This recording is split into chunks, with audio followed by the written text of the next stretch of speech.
The silence after the battle was a heavy thing. It was not the quiet of space, which was normal.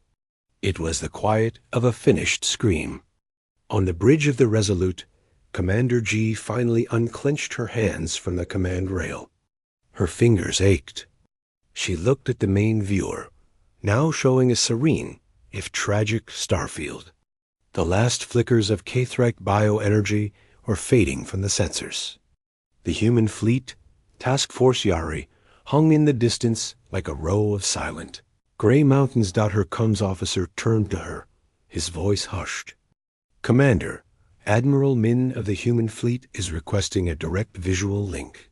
G took a deep breath, straightening her uniform. She felt she was about to meet a force of nature. "Put him through." The main screen changed. Instead of stars, it showed a simple, functional room. The walls were a plain gray metal.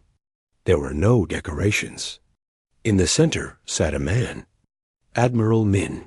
He was not what she expected. He was not a giant. He did not have a fierce face. He looked tired. He looked like a man who had just finished a long, difficult job. His hair was short and gray at the temples. His eyes were calm. "Commander G," he said, giving a small, polite nod. "The perimeter is secure. We have detected no further coordinated Kthrak activity. Your medical frigates are safe. How may we assist?" G found her voice. It sounded rough in her own ears. "Admiral Min, you have saved us. You have saved the Concorde. I do not have the words to thank you." "There is no need for thanks," Min said. His voice was gentle, but there was a firmness underneath. "We are signatories. You called. We answered. But how?" The question burst from her, carrying all her confusion, her awe, her shattered understanding of the universe. "Your ships. They have no shields. Your weapons are. They are kinetics. Simple physics. We abandoned such methods millennia ago. We thought them primitive. How could they defeat the swarm?" A faint, almost sad smile touched Min's lips. He leaned back slightly in his chair. "You see, Commander, that is the heart of it. You call it simple physics. To us, it is the only truth that matters." He gestured vaguely with one hand. "Your people, the Concorde, you looked at the stars and saw energy. You learned to harness it, to shape it into beautiful beams and powerful shields. You built a civilization of light. It is elegant. We admire it." He paused, his gaze seeming to look past her, into memory. "My people, we looked at the stars from a different place. A harder place.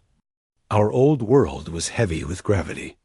Our first enemies were not alien swarms, but each other and the limits of our own world. We fought with rocks, then with spears, then with bullets. We learned that the universe does not care about elegance. It cares about force, about mass and velocity, about a rock in the right place." On the screen behind him, a simple schematic appeared. It showed a human railgun and a diagram of gravitational lensing. "While you mastered energy, we mastered impact. We asked, how do you make a small thing hit so hard it breaks a big thing? How do you bend the path of an enemy's attack without needing a shield? How do you break the mind of a creature that thinks as one?" He looked back at her. "The Kthrak evolved to fight you, to eat energy shields, to adapt to plasma frequencies. Their hive mind is a brilliant network for processing that kind of data.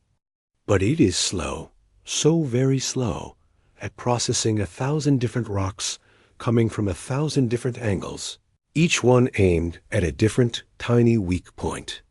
It cannot adapt to gravity, because gravity is not an attack. It is a condition. It cannot process being lied to by its own senses, because it never had an enemy smart enough to listen in and mimic its own voice." She listened, the truth settling like a cold stone in her stomach. They had not been hiding out of weakness. They had been observing, learning.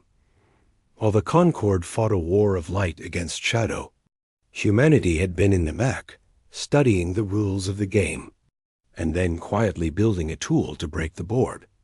The Solstice Protocol, she said, remembering the tag on the human's original response. Min nodded. A protocol for when the elegant solution fails. When you need a hammer. He said the word without poetry. A hammer was a tool for breaking. We did not wish to startle you. Our ways are different. They can seem brutal, but today they were necessary. On her own bridge, Tevek was staring at his instruments. Commander, he whispered, his voice full of wonder. The human ships. They are launching recovery craft. They are not just collecting their own projectiles. They are retrieving our life pods, the ones we lost in the early fighting. They are bringing our people home. Ji felt a tightness in her throat. This careful, devastating power, and now this quiet act of mercy. You asked how you can assist.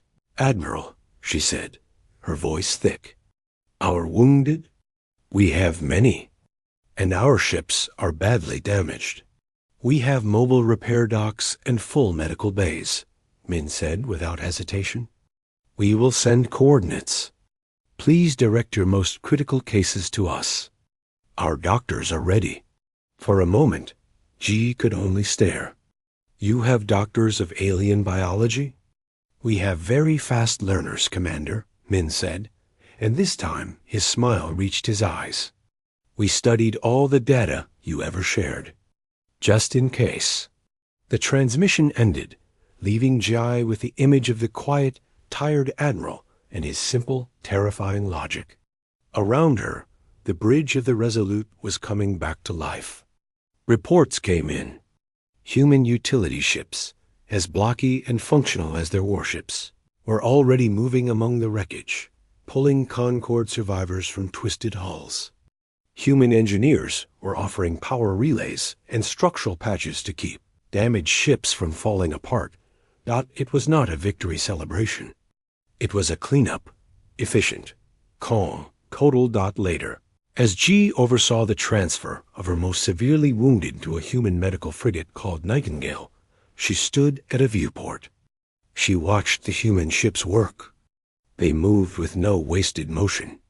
There was no boasting, no grand displays. They had done a job, and now they were finishing it. Vec came to stand beside her. I have been analyzing their tactics, he said, his chirping voice subdued. It was not magic. It was mathematics. Perfect, brutal mathematics. They did not fight the swarm. They solved it. Like an equation. Yes, Ji said softly. That was the most frightening part. The Keythrak had been a monster, a thing of terror and instinct. The humans had been engineers. They saw a problem in the system and applied a fix. She thought of her home on New Sol, the parks, the art, the peaceful sky. She had thought she was protecting beauty from a beast. Now she understood that beauty had been protected by something else. Something that had looked at the beast, understood every lever and joint in its body, and then, with calm precision, taken it apart. The galaxy had just met humanity. Not as the quiet archivists or the eager newcomers, but as the ones who had, long ago, looked at the stars and decided that if they ever needed to, they would find a way to throw a rock hard enough to break one. Today they had, and everyone who saw it would never forget. The war was not over, but its nature had changed forever. The enemy had not just collapsed in seconds. The very idea of what power looked like had collapsed with it. The silence on the bridge of the Resolute was not peaceful. It was the silence of shock, so deep and complete it felt like a physical thing. Commander Ji stared at the tactical display, her mind struggling to process what her eyes had just seen. The field of broken Keythrak ships drifted like autumn leaves. The human fleet, Task Force Yari, moved past them. They did not slow to admire their work. They just went on, a wall of gray stone pushing toward the storm. The main body of the K-Thrak swarm filled the edge of the display. It was still an ocean of chitin and hate, 1,000 times larger than the fragment the humans had just erased. But it was no longer advancing. It was churning. Ripples of confusion spread through its perfect formations. The humans had not just killed a part of it. They had cut out its voice. The focused microwave burst had been a scalpel to the brainstem. The hive mind was injured, bleeding static and disorder. They are reorganizing, Tvek said, his voice thin. His instruments showed the swarm, trying to re-establish primary neural links to find a new center. It was slow. It was clumsy. For the first time, the K-Thrak looked vulnerable. On the main viewer, the image shifted to a close-up of the lead human ship. It was called the Mountain's Fist. It was blocky, ugly, and real. As G watched, new ports opened along its spine. This time, what emerged were not weapon barrels, but pods. They were the size of small shuttles. They shot away from the ship, flying in perfect, spreading patterns. "What are those?" G asked, her voice a whisper. Before Tvek could guess, the pods stopped. They simply halted in space, as if anchored to nothing. Then they unfolded. Panels slid back. They revealed complex arrays of mirrors, lenses, and what looked like simple metal coils. They looked like pieces of a telescope or an old power station. Not like weapons. Orbital defense platforms, Tvek read from his scan. Self-deploying. Minimal energy signature. They are projecting a gravitational field. A lens. As he spoke, the K-Thrak swarm found its footing. The injury to the hive mind sparked a new, more primal instinct. Rage. A massive wave of bioships, hundreds of them, surged forward. This was not a tactical maneuver. It was a blind, furious charge. They would drown the strange gray ships in sheer numbers, crush them with their bodies, and absorb them. Green fire lit the void as thousands of bioplasma cannons charged. "Admiral Min." G called out, the warning instinctive. "We see them, Commander," the calm voice replied. "Platforms are active. Do not be alarmed by the refraction." The K-Thrak fired. A tidal wave of corrosive green energy rushed across space, aimed at the heart of the human fleet. It was enough firepower to melt a moon. G gripped the rail, her knuckles white.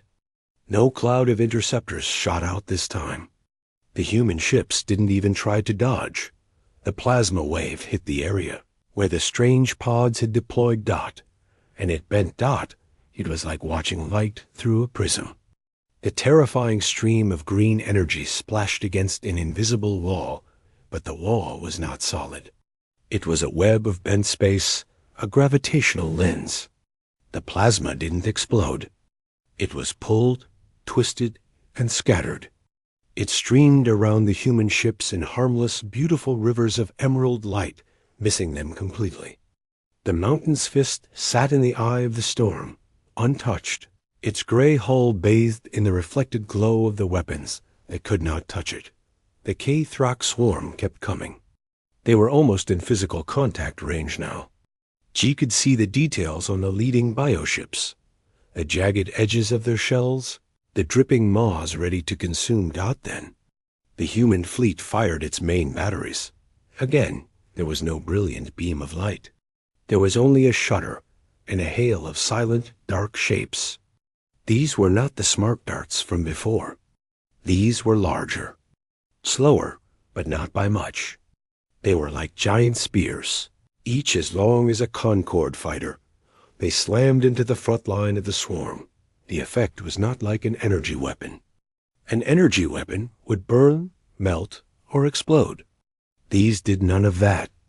They punched straight through the bioship's organic armor like it was paper. They did not stop. A single projectile would pierce the first ship, erupt from its other side, and slam into the ship behind it, and sometimes a third. They didn't explode, they just passed through, leaving perfect, clean holes. Inside the K-Throck ships, the damage was catastrophic. Vital fluids, pressurized gases, and neural fluids erupted into the vacuum. The ships didn't blow up. They hemorrhaged. They writhed for a moment, then went still, their internal systems violently depressurized. They were not just killed. They were neutralized, turned into empty, dead husks.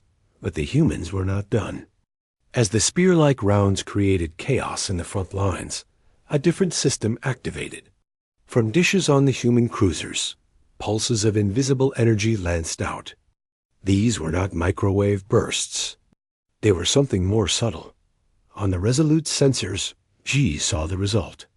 The pulses targeted the specific bioelectric frequencies of the K-Throck communication system. They didn't jam it. They mirrored it. They sent back perfect copies of the swarm's own attack orders, but twisted, corrupted. The result was instant, total confusion. A group of K-Throck fighters would receive an order to turn left. At the same time, they would receive a perfect copy of that order, telling them to turn right. Their simple, instinct-driven minds short-circuited. They flew in circles. They crashed into their own kind. The beautiful, synchronized swarm became a madhouse. The human ships advanced into this chaos. They did not move quickly. They moved with a terrible, relentless patience. Their point defense system small. Rapid-fire kinetic guns picked off any K-Throck ship that stumbled too close, shredding them with streams of ultra-dense pellets. It was like watching a great stone grinder slowly chewing through a cloud of insects. The collapse was not explosive. It was systemic. The hive mind, already wounded, was now being fed poison information. Its limbs were being severed by spears it could not understand. Its attacks were being bent away by forces it could not see. A large K-Throck command ship, a pulsating brain-like vessel at the rear, tried to rally. It glowed with a powerful psychic signal, trying to reassert control. A single human projectile, larger than the others, lanced across the battlefield. It did not hit the command ship. It hit a small drifting piece of asteroid debris directly in the line between the human ship and its target. The debris shattered. The human projectile, using the impact, altered its course at an impossible angle and speared into the command ship's main neural cluster. The glowing psychic signal cut off. The command ship went dark. That was the end. Without a center, without communication, and under an attack that defied all their evolutionary defenses, the K-Throck swarm broke. Not into a retreat, but into a mindless animalistic rout. Ships turned and collided. Some fired blindly. Most simply tried to flee, scattering in every direction. Their predatory unity shattered into 1,000 pieces of fear. The human fleet halted its advance. Their weapons fell silent. The orbital defense platforms powered down, their gravitational lensing fields dissolving. On the bridge of the Resolute, the only sound was the soft hum of life support. The main viewer showed the aftermath.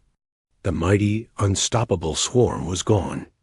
In its place was a vast, drifting graveyard of silent, broken shells and a few fleeing specks. The battle, the one that was supposed to end the Concorde, was over. Admiral Min's voice returned to the channel. It was the same calm, measured tone. The immediate threat has been neutralized. The swarm's cohesion is destroyed. We will maintain a perimeter until you can recover your wounded. Do you require medical or engineering assistance, Commander G? G opened her mouth. She closed it. She looked at Tevek, whose feathers were puffed in absolute astonishment. She looked at the faces of her crew, seeing her own disbelief reflected back at her. The enemy that had consumed stars, that had broken the finest fleets in the Concorde, had not just been defeated.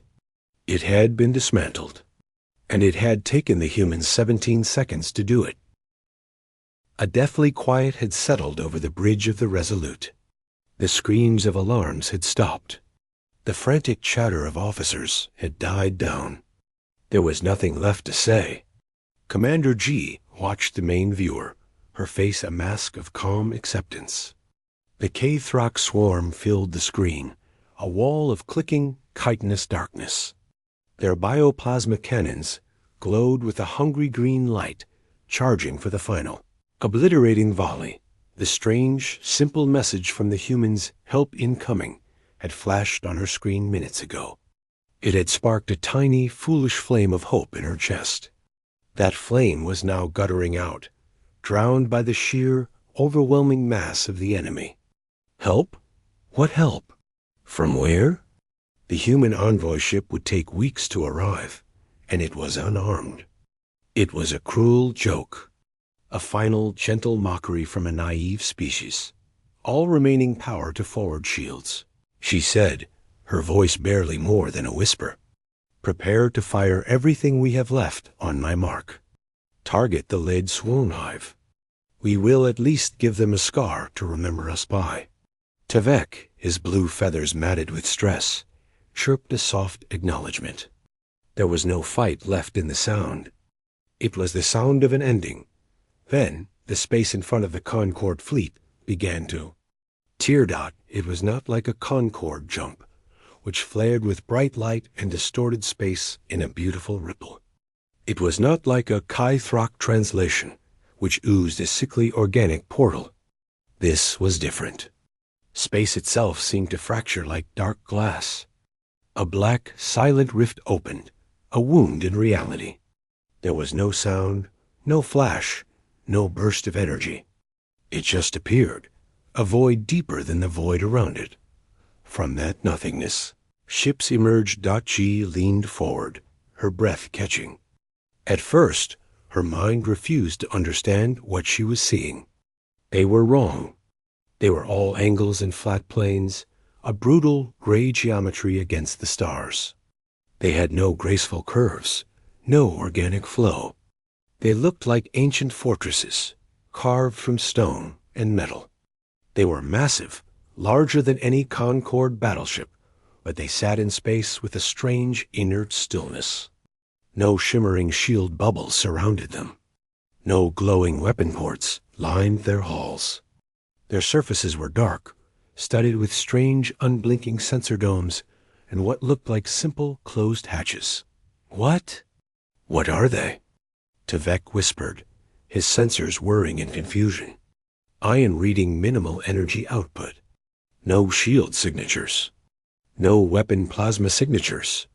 Their propulsion is gravitational. They are bending space to move. It is inefficient. It is primitive. But G saw the size of them. She saw the cold, purposeful silence of their arrival. A name appeared on her tactical screen, auto-identified from old Concorde files. Human Soul Defense Fleet, Task Force Yari. The humans. They had come. A new voice filled the Kung's channel. It was calm, deep, utterly unhurried. Concorde forces, this is Admiral Min of Terra. Hold your positions. Cease active targeting. The engagement zone is now under our control. Under their control? G looked from the silent, blocky human fleet to the living tsunami of the K-Throck swarm. The swarm outnumbered the human ships 100 to 1. The humans' request was madness. The K-Throck seemed to agree. The hive mind, sensing new, strange biomass, reacted. A portion of the swarm, thousands of fighter scouts, and a dozen cruiser-sized bioships broke away from the main force. They turned their countless eyes toward the human fleet. They saw no shields, no obvious threats. They saw food. Admiral, they are diverting to engage you. G shouted into the calm, her professional calm breaking. You have no shields. You must withdraw. Noted, Commander. Admiral Min's voice came back, as calm as if discussing the weather. Please hold your fire. The K-Throck swarm descended. Green bioplasma glowed at the tips of 1,000 weapons. They fired. The Concorde crews watched, expecting to see the human ships melt, dissolve, be absorbed. Instead, something impossible happened. From the sides of the human ships, hundreds of small ports slid open. From these ports, tiny specks shot out, too fast for the eye to follow. They were not energy bolts. They were solid projectiles. They formed a cloud between the human fleet and the incoming plasma dot. The green plasma streams hit this cloud, and they vanished. They were not absorbed or deflected. They were physically intercepted. Each bolt was met by a tiny, hypervelocity rod of tungsten. The rods turned the energy blasts into harmless puffs of scattered light and heat. It was like throwing a bucket of water at a screen of fine mesh. The water did not reach the other side. The K-Thrak swarm did not pause. They were creatures of instinct and consumption. They surged closer, closing to what they thought was point-blank range, where their weapons would be unavoidable. Then the human ships moved. Not to run, not to form a fancy formation. They simply rotated, presenting broadsides. Along their flanks, large panels retracted, revealing rows of long, dark barrels. They looked almost like the ancient cannons from the history files of primitive human wars. Are those kinetic accelerators? Tuvek squawked, his voice filled with disbelief. They are. Chemical propellant and magnetic stage hybrid weapons. This technology is prehistoric. Admiral Nin's voice came over the channel again. Just one word. Fire. The human ships did not glow. They did not hum with power. They kicked. A physical shudder ran through their massive frames. From those long barrels, a storm of metal was unleashed. But this was no simple spray of bullets. Each projectile was a smart dart, longer than a person. They left the barrels in a silent puff of gas and ignited their own miniaturized gravitic drives, becoming streaks of silver. They did not fly in a straight line. They weaved. They adjusted. The K-Thrak swarm tried to evade, but the darts adjusted faster, guided by a network of targeting data that seemed to see everything at once. They did not aim for the center of the bioships. They struck at specific, tiny points on the chitinous hull's neural clusters, ganglia nodes, propulsion sacs. The effect was not explosive. It was surgical. A K-Thrak cruiser, moments from firing, simply went dark. Its glowing green eyes faded to black. It drifted, inert. A swarm of fighters, buzzing like angry insects, suddenly fell silent and tumbled apart, their connections to the hive mind severed by precise strikes. It was not a battle. It was a dissection. The remaining K-Thrak, for the first time in the war, faltered. Their hive mind buzzed with confusion. These new enemies did not fight with energy they could adapt to. They fought with impact. They fought with physics. A rock, moving at the right speed, in the right place, could break anything. The humans had just launched 10 million perfectly aimed rocks. From the lead human ship, a new system activated. A dish, wide and flat, unfolded. It pulsed once, not with light, but with a focused beam of something else. It hit the heart of the confused K-Thrak formation. On the Resolute sensors, the entire local K-Thrak communication network dissolved into static. The focused microwave burst had not tried to destroy their ships. It had shredded the delicate telepathic links that bound the swarm together. The result was instant chaos. Without the hive mind, the K-Thrak units became mindless animals. They crashed into each other. They fired blindly. They spun a drift dot in less than 20 seconds. The entire attacking force of the K-Thrak vanguard was neutralized. Not destroyed, but broken. Turned into a drifting, silent field of wreckage. The bridge of the Resolute was so quiet G could hear her own heartbeat. The main viewer showed the human fleet, their gun ports closing, their strange dish retracting. They looked exactly as they had when they arrived, silent, gray, and impossibly menacing. Admiral Min's calm voice returned to the channel. Threat in your immediate vicinity is neutralized, Commander G. The main swarm body is in disarray. We are moving to intercept. Please secure your wounded. We will hold the line. G could not find her words. She could only stare at the blocky human ships as they began to move, not with a flashy burst of speed, but with a slow, relentless gravitational pull, heading straight for the retreating heart of the K-Thrak swarm. The enemy that had broken the Concorde for 3 years had just been broken itself, not by a brighter light or a bigger explosion, but by a quieter, harder, and infinitely more terrifying kind of logic. The deep-range monitoring station, Kuan Yin, hung in the silent void between stars. It was a lonely place. It was a listening post, a giant ear pointed at the dark. Its design was purely human, angular, functional, and gray. It had no elegant curves. It did not glow. It was a rock in space, and inside that rock, people worked. Lieutenant Tay sat at his station in the dim light of the operations center. Screens filled the wall in front of him, showing streams of data. Most of it was boring. Gravity waves from distant neutron stars, the faint radio whispers of ancient galaxies, the occasional blip of a passing comet. His job was to watch the quiet, to note the nothing. It was a job that required patience. He sipped cold coffee and stretched. His shift was almost over. He thought about his bunk, about the new book he was reading. It was a history of ancient Earth sailing ships. He liked stories about explorers who used stars and simple tools to cross vast, unknown oceans. It felt connected to his work. Somehow, a soft, persistent chime broke the quiet. Not an alarm, just a notice. Tay frowned and leaned forward. One of his screens had lit up with a priority marker. It was from the long-range quantum sniffer array. It had caught a broadcast on an old, almost forgotten frequency band. A Concorde band, but not one they used for important things. What's this? He muttered to himself. The identifier tag made him blink. Logistical support request, urgent. It was coded in the Concorde's most basic encryption.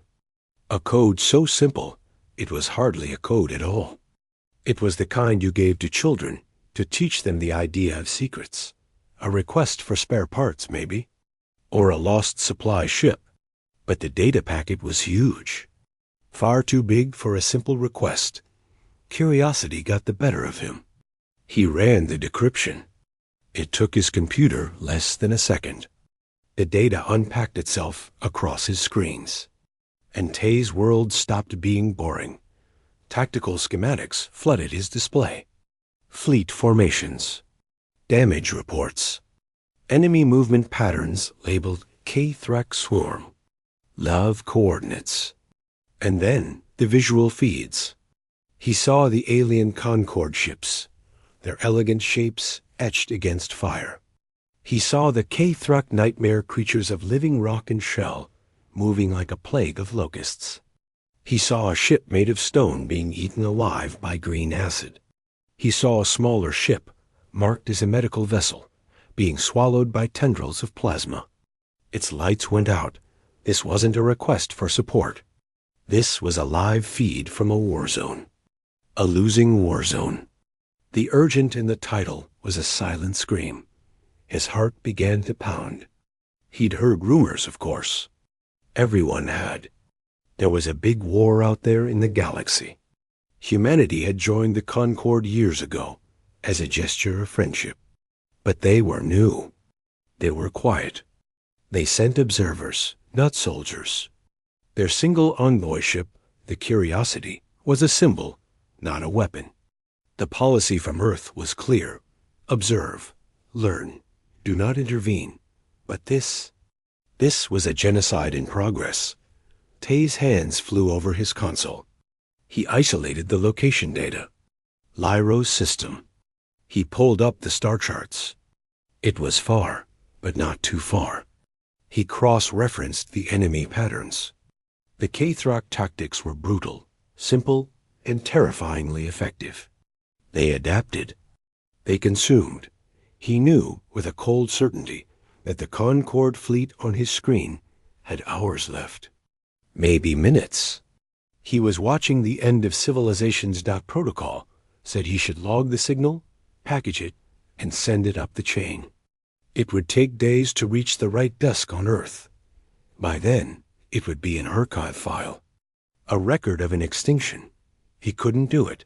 He hit the direct line to the station commander. Captain Lee answered on the first tone. Her face appeared on a side screen. She was older, with sharp eyes and a calm face. She had been a ship captain before taking command at this quiet outpost. Lieutenant, you're not due to report for another hour. Captain, I have a priority 1, eyes-only feed. You need to see this. He saw her expression change at the tone of his voice. Put it through to my secure terminal. A moment later, her face was gone.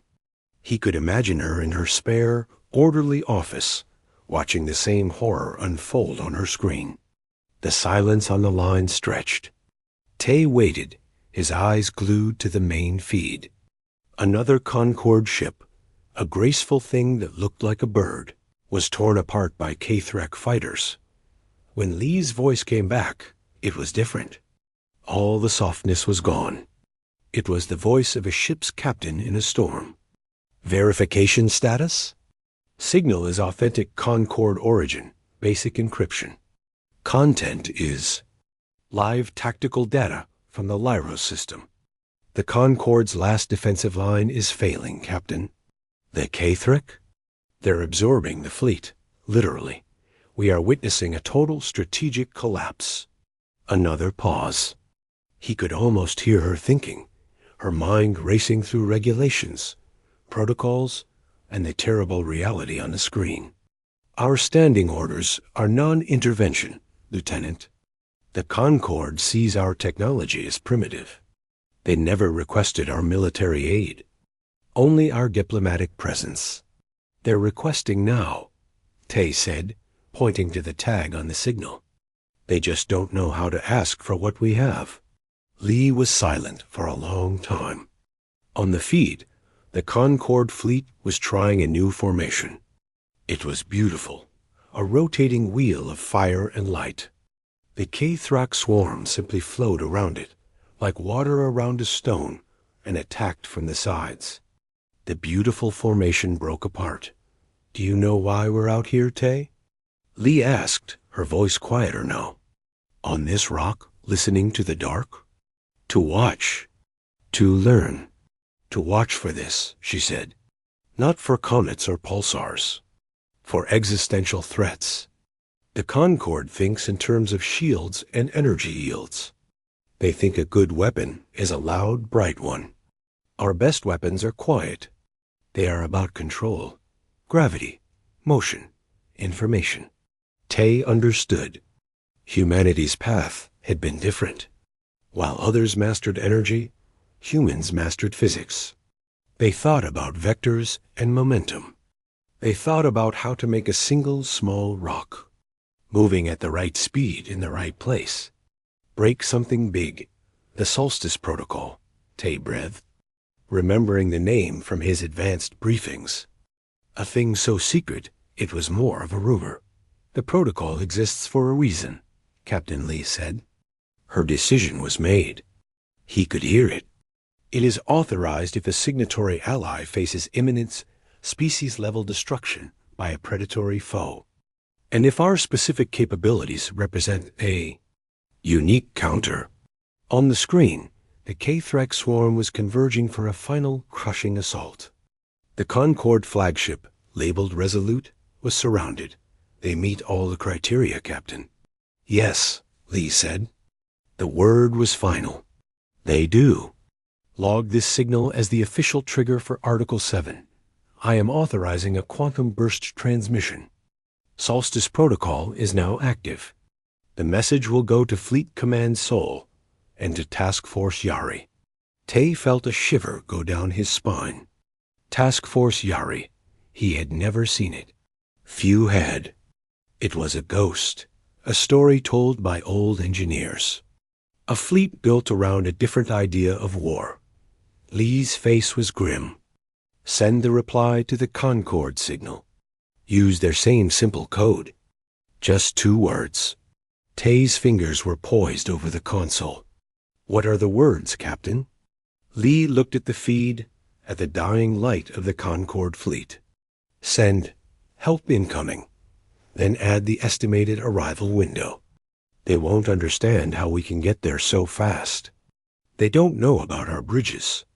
But send it, yes, ma'am. Tay typed the message. He sent it back along the same lonely frequency, a whisper into the storm. A promise from a species everyone had underestimated. As he watched the confirmation light flash, he wondered what the alien commander, surrounded by enemies, would make of those 2 simple words. On the main screen, the K-Throck swarm moved in for the kill. The Resolute's shields flared a brilliant, desperate blue. They were failing. The clock had run out. But now, a new clock had started. A human clock, counting down the seconds until a very different kind of hammer fell on the Lyra system. The bridge of the Concorde warship Resolute was bathed in the ugly, pulsing light of battle. Screens flashed red and orange with threat markers. The low hum of the engines was a tired sound, a song that had been playing for 3 long years. Commander G stood at the central command platform, her hands gripping the cold metal rail. Her dark eyes did not blink as she watched the disaster unfold. Outside the thick viewport, the beautiful Lyra system was being murdered. The 2 suns, one yellow and one orange, should have painted the asteroids and the gas giant in warm colors. Instead, their light glinted off the shattered hulls of Concorde ships. It flashed against the chitinous shells of the K-Thrack swarm. The K-Thrack were a tide. Their ships were not built in factories. They were grown, ugly lumps of organic matter that moved with a terrible purpose. They looked like beetles the size of cities. Their weapons fired streams of green bioplasma that ate through metal and flesh. For 3 cycles, the Concorde, a union of many smart species, had fought them. And for 3 cycles, they had lost. Next to G, her tactical officer, a being named Tvek, chirped in distress. Tvek was avian, covered in fine blue feathers that were now ruffled. The left flank is breaking, Commander. The Grand Heavy Cruiser Mountain's heart. Its shields have failed. G saw it. The Grand ship was a massive block of fortified rock and metal. It was famous for its strength. A swarm of K-Thrack fighters, like sharp little claws, surrounded it. They latched on. Then they started to melt into the hull with acid. They weren't just destroying the ship. They were consuming it, adding its material to their own. The mountain's heart stopped moving. Its lights went out. It became just another piece of debris, and soon it would become part of the enemy. G felt sick. Order the right flank to cover the retreat of the 3rd Squadron, she said, her voice flat. It was a useless order. There was nowhere to retreat to. Lyros was the last major line of defense before the core Concorde worlds. Behind them were farming planets, nursery worlds, homes. On her main screen, the faces of her fellow commanders looked back at her. There was Baran, the insectoid hive thinker of the Melkin, his multifaceted eyes dull with despair. There was Graal, the Grand Captain, his stony face a mask of fury and shame for the loss of his brother's ship. They were all brilliant. They were all brave. Their technology was advanced. Their energy shields were strong. Their plasma cannons were powerful, and it did not matter, the K-Throck learned. They adapted. Every tactic the Concorde used, the swarm countered in the next battle. Every new shield frequency was quickly penetrated. It was like fighting a flood with a net. You could catch some water, but the rest just flowed around you, and eventually it would sweep you away. Our firing patterns are predictable to them, Tvek said, stating the painful truth they all knew. Their hive mind processes our attacks too quickly. We are fighting a single, vast brain. We are not. G nodded slowly. They were a committee. A talented, diverse committee arguing with a single-minded monster. The monster was winning. A new alarm blared. A wave of K-Thrak carriers was moving around the edge of the battlefield. They were heading for the wounded ships, the medical frigates hiding behind the gas giant. If those were lost, thousands of wounded would be absorbed. The hope of the fleet would die with them. All ships redirect fire to intercept those carriers. G commanded, leaning forward. The Concorde fleet tried. Beams of blue and white energy lanced across the void. They hit the lead carrier. Its organic shields glowed, dissipated the energy, and hardened again. It was like throwing light at a stone. The stone did not care. It is no use, Boran buzzed over the comms, his voice sounding broken. Our energy output is insufficient. They have evolved defenses. A deep, rumbling voice came from Graal. Then we ram them. We take our ships and we break their teeth on our hulls. And give them more material to build more ships with? G asked quietly. The bridge fell silent. That was the horrible truth of this war. Every ship they lost made the enemy stronger. They were not just losing battles. They were feeding their enemy. G closed her eyes for a second. She saw her home on New Sol, the quiet parks, the glass towers reaching for a peaceful sky. Her younger brother learning to paint. All of it would be gone, melted down into the raw, hungry stuff of the swarm. A cold resolve settled in her stomach. She opened her eyes. There is one option left, one we have not tried. The other commanders looked at her, hope faint and fragile in their alien eyes. The humans. G said that the hope died immediately.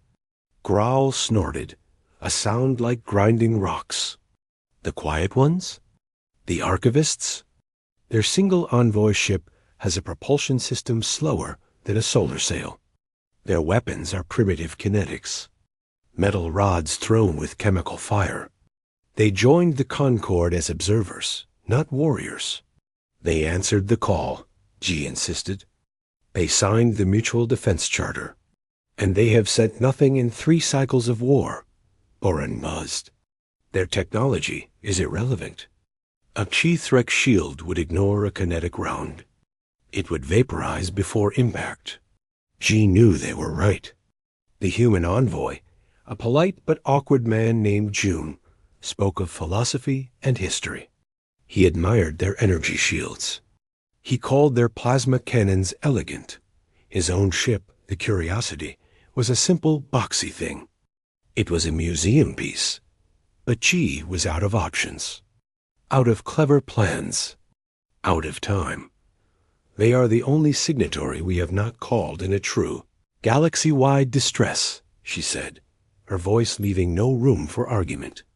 We have used every frequency, every coded channel for our allies. We have not used the low-priority general broadcast band, the one for minor incidents and logistical updates. You wish to send our final plea on a channel for reporting broken supply lines? Tvek asked, confused. I wish to send it on the only channel the humans monitor, G corrected. The one their envoy gave us, saying, if you ever need to talk, we need to talk now. We need to scream.